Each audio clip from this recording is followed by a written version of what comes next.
আসসালামু আলাইকুম। আমি রিফাত রশিদ বৈষম্য বিরোধী ছাত্র আন্দোলন থেকে বলছি।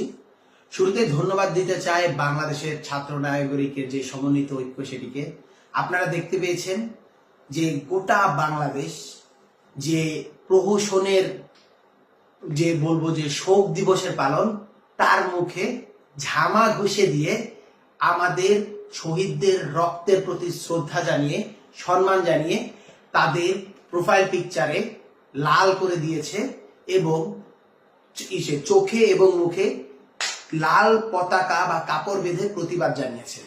স্পষ্টভাবেই একটা বার্তা দেয়া হয়েছে যে এই ধরনের মাছের কান্না, কুমিরের কান্না আমরা মানি না। বাংলাদেশের ছাত্র সমাজকে হত্যা করে সেই হত্যাকারী যখন মাছের কান্না কেঁদে শোক দিবস ঘোষণা করে, রাষ্ট্রীয় শোক ঘোষণা করে, এগুলো আর বাংলার মানুষ খায় না, এগুলো বাংলাদেশের যুব সমাজ খায় না।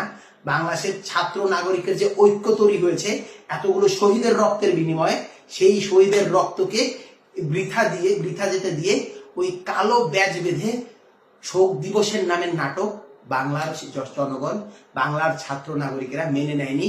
আপনারা দেখতে পেয়েছেন প্রতিটি নিউজ মিডিয়ায় সব জায়গায় হয়েছে।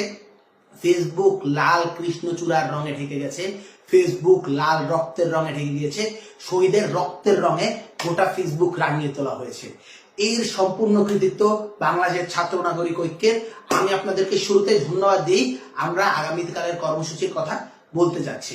আগামীকালের আমাদের কর্মসূচি হলো march for justice. March for জাস্টিসটা কেন গুরুত্বপূর্ণ হয়ে উঠলো তার জন্য আমি একটু সময় নিয়ে একটু ব্যাখ্যা করছি।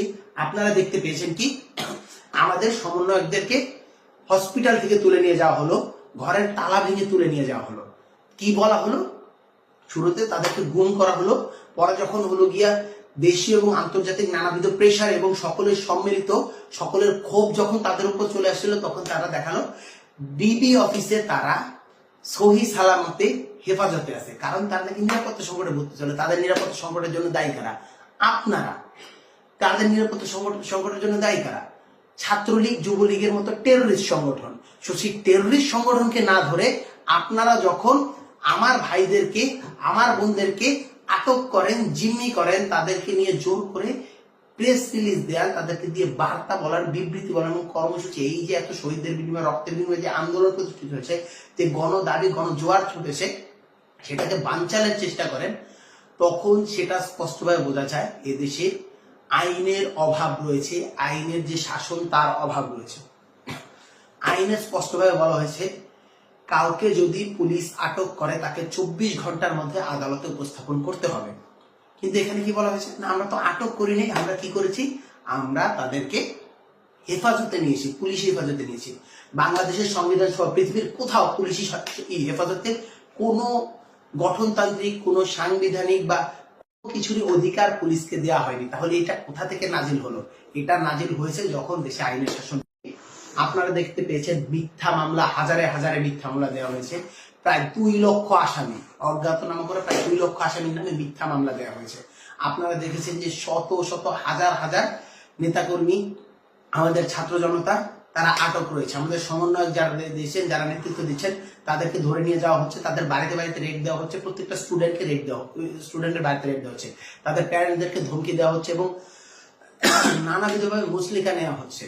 এই ধরনের অন্যায়, অবিচার এবং আইনের শাসনের যে অনুপস্থিতি, সেইটা স্পষ্ট করার হয়েছে এবং তার ফলেই আমরা হাইকোর্ট প্রাঙ্গণে এবং জর্জ কোর্ট প্রাঙ্গণে, ঢাকার আমি কর্মসূচির কথা বলছি, হাইকোর্টের মাজার গেট প্রাঙ্গণ এবং জর্জ কোর্ট প্রাঙ্গণে আমরা আগামীকাল মার্চ ফর জাস্টিস ঘোষণা করছি।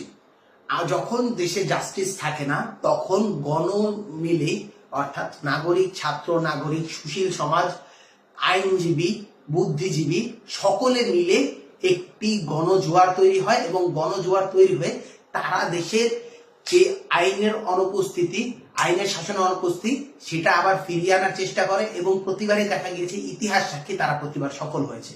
সো আমরা বিশ্বাস করি যে আইনের শাসনের অনুপস্থিতির জন্যই বাংলাদেশে আজকের এই গণহত্যা হয়েছে, এই গুম খুন নির্যাতনের সংস্কৃতি চলছে, সেই আইনের শাসন ফিরিয়ে নেওয়াকে আমরা আমাদের মার্চ ফর জাস্টিস যে কর্মসূচি, সেই কর্মসূচির মাধ্যমে আমরা প্রতিষ্ঠিত করতে পারবো। সো আগামীকালের কর্মসূচি মার্চ ফর জাস্টিস।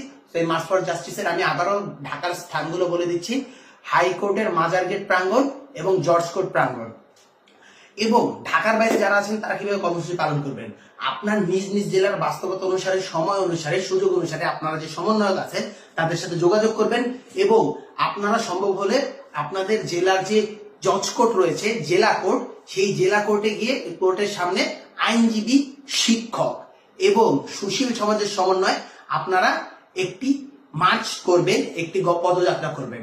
এবং যদি সেটির বাস্তবতা না থাকে বা সেটি সম্ভব না হয়, আপনারা আপনাদের ক্যাম্পাসের সামনে জড়ো হয়ে একটি মার্চ করবেন। তবে মনে রাখবেন, আমরা কিন্তু আইন প্রতিষ্ঠার জন্য আমাদের এই মার্চ করছি। আমরা কোনোভাবে আইন নিজের হাতে তুলে নেব না, আমরা ভায়োলেন্স করব না।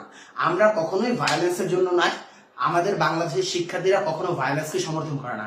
তবে যেহেতু দেশীয় এবং আন্তর্জাতিক আদালতে প্রতিরোধের যে অধিকার, আত্মরক্ষার অধিকার সবাই রয়েছে, যদি আমাদের উপর হামলা করা হয় তবেই আমরা প্রতিরোধ গড়ে তুলবো এবং নিজেরা সেফ থাকার চেষ্টা করবো। আমরা ক্যাজুয়ালিটিস চাই না, আমরা শান্তি চাই, আমরা আমাদের দাবি আদায় করতে চাই। সকলকে ধন্যবাদ। আগামীকালকে কর্মসূচি পালন করবেন এবং আজকের কর্মসূচি তীব্রভাবে সফল করার জন্য আমি সকলকে ধন্যবাদ জানাচ্ছি। বৈষম্য বিরোধী ছাত্র আন্দোলনের পক্ষ থেকে রিফাত রশিদ।